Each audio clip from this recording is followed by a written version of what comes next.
First rank വാങ്ങിയ സഖാഫി, ആ സഖാഫി നിങ്ങളുടെ ആ വ്യാജ മാധ്യമ സമ്മേളനല്ലേ, അതൊന്ന് വിശദീകരിക്കട്ടെ. വീണ്ടും സ്ക്രീനിലേക്ക്. ഇയാൾ കണ്ട KK ഉസ്താദ് ദർസിൽ പഠിച്ച ആളയാള് KK ഉസ്താദിലെ സംസൂരമ, അവിടുത്തെ ഉസ്താദിലെ കണ്ണിയത്ത് ഉസ്താദ് 3 ഉസ്താദുമാരെ മാറ്റി വെച്ചിട്ട് ഒരു സമസ്ത ഉണ്ടാക്കി. പോരാത്തതിന് ഉസ്താദുമാർക്ക് അതിൽ കേസ് കൊടുത്തു. ഇയാളെ മഹത്വമാണത്. ഈ ജാതി മഹത്വം പറയാനുള്ളത്. പിന്നെ മഹാനാകുന്ന കാളമ്പാട് ഉസ്താദ് ഇവരാ പഴയ സ്വഭാവത്തോടെ ആ പഴയ പഴമയും തനിമയും നിലനിർത്തി അല്ലാഹുവിന്റെ ദീനുമായി മുന്നോട്ട് പോകുമ്പോ ഈ രൂപത്തിൽ പത്രക്കാരെങ്കിൽ പ്രത്യക്ഷപ്പെടാറില്ലല്ലോ. കണ്ടോ? ഈ രൂപത്തിൽ നിങ്ങൾ ശ്രദ്ധിക്കണം. ഈ കാണുന്ന ഫോട്ടോ ഏതാ?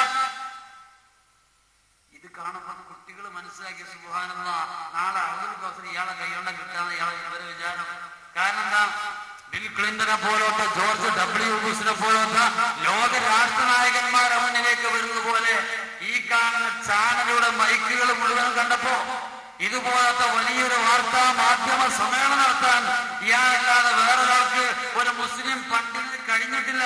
അതുകൊണ്ട് വേൾഡ് മുസ്ലിമികളുടെ നേതാവ് ഇയാളാണ് പരിചയപ്പെടുത്തുന്നത്. ഞാൻ ചോദിക്കട്ടെ, ആൺകുട്ടികളുണ്ടെങ്കിൽ ഇങ്ങനെ ഒരു പത്രസമ്മേളനം എവിടെ നടന്നു? നിങ്ങൾ തെളിയിക്കുമോ? ഇത് ഒപ്പിച്ചുണ്ടാക്കിയ ഫോട്ടാണ്. ഒപ്പിച്ചുണ്ടാക്കിയ ഫോട്ടാണ്. ഞാനിപ്പോ കാണിച്ചാൽ ധൈര്യമുള്ളവരൊക്കെ ഇങ്ങോട്ട് കയറി വന്നോളൂ. ഇത് ഒപ്പിച്ചതാണ്. ഈ ബുക്ക് അള്ളാഹുവിന്റെ കുരുത്തക്കേടാണ് ഇങ്ങനെ തന്നെ ഉണ്ടാവുക. ഈ ഫോട്ടോ ഒപ്പിച്ചതാണ് എന്ന് ഇതേ ബുക്കിൽ നിന്ന് മനസ്സിലാവും. ഇനി അതൊരു പത്രത്തിന്റെ കവറിന് വേണ്ടി വെറുതെ എന്തെങ്കിലും എഴുതിയതാണ്, അത് ചിത്രത്തിന്റെ രസത്തിന് വേണ്ടി കൊടുത്താണെന്നൊന്നും പറയണ്ട. എന്താ ഉള്ളത്? ഉള്ളിലുള്ളത് ഞാൻ വായിച്ചത് ഇതിനുള്ളിൽ തന്നെ ഉണ്ട്. സംഭവം മനുഷ്യ മനസ്സുകളെ കോർത്തു പിന്നെ ഇണക്കാൻ വേണ്ടി യാത്ര ഉണ്ടാക്കിയ കേരള യാത്ര. ആ കേരള യാത്രയിലെ ഫോട്ടോ അടിക്കണം. ഈ ഫോട്ടോയിൽ അടിക്കുറിപ്പ് ഞാൻ വായിച്ചത്, യാത്രക്കിടയിൽ ഒരു മാധ്യമ സമ്മേളനവും. വിദേശ ചാനലുകളാണല്ലോ ഈ കാണുന്നത്.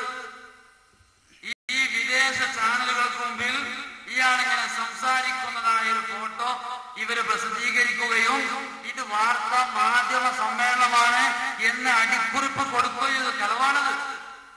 എന്നാൽ പ്രിയപ്പെട്ടവരെ, നിങ്ങൾ ചിന്തിച്ചോ, ഈ പുസ്തകത്തിന്റെ മറ്റൊരു പേജിൽ ഒരു ഫോട്ടോ ഉണ്ട്.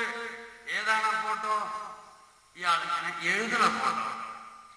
ഇയാൾ എഴുതുന്നൊരു ഫോട്ടോ കണ്ടോ?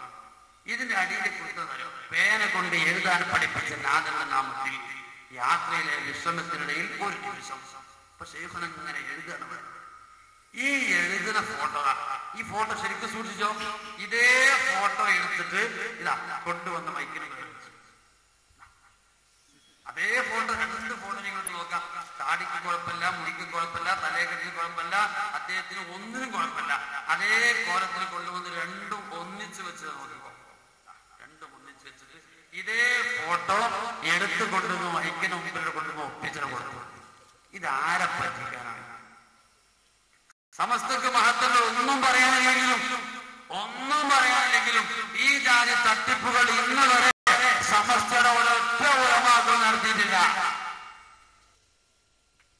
സുഹൃത്തുക്കളെ, കേട്ടില്ലേ?